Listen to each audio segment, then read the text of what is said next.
शहर के पुराने रेलवे स्टेशन पर लोग कहते थे कि रात के 12 बजे के बाद एक रहस्यमयी ट्रेन आती है। उसकी कोई घोषणा स्पीकर पर नहीं होती, टिकट खिड़की पर उसका नाम नहीं मिलता और न ही किसी समय सारणी में उसका जिक्र होता।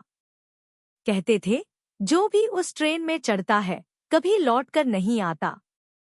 ज्यादातर लोग इस बात को अफवाह मानते थे, लेकिन फिर भी आधी रात को स्टेशन हमेशा वीरान रहता। सिर्फ हवा की सीटी और दूर से आती कुत्तों की भौंक सुनाई देती थी।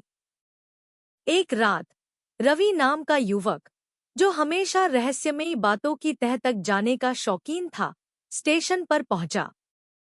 घड़ी की सुइयां जैसे ही 12 पर पहुंची, अचानक पटरियों पर अजीब सी खड़खड़ाहट हुई। धुंध से ढकी पटरियों से एक पुरानी काली ट्रेन निकलती दिखी।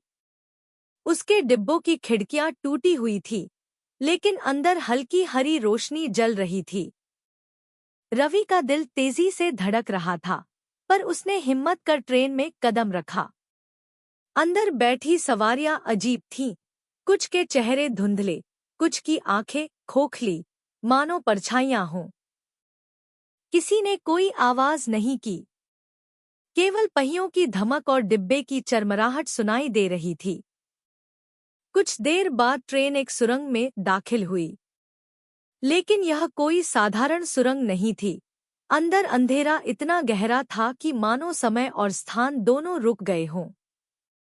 रवि को लगा कि उसके आसपास बैठे लोग धीरे धीरे बदल रहे हैं, कंकाल जैसी आकृतियों में।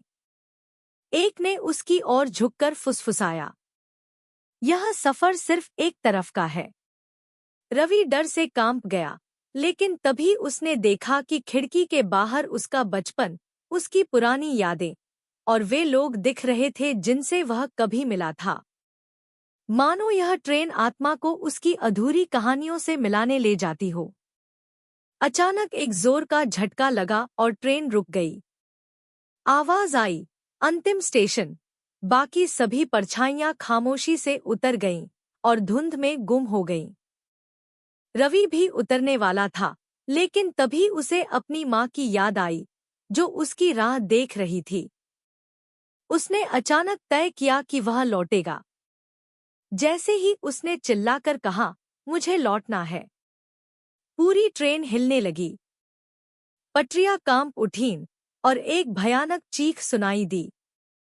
अगले ही पल रवि बेहोश होकर गिर पड़ा।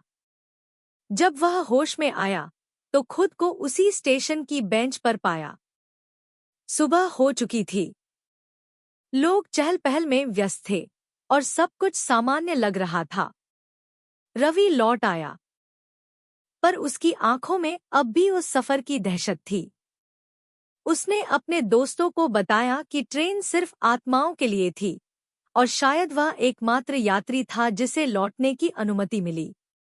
उस दिन से स्टेशन के लोग कहते हैं, आखिरी ट्रेन आज भी आती है, लेकिन उसमें जो चढ़े वे लौटकर कभी कहानी नहीं सुनाते, सिवाय एक के।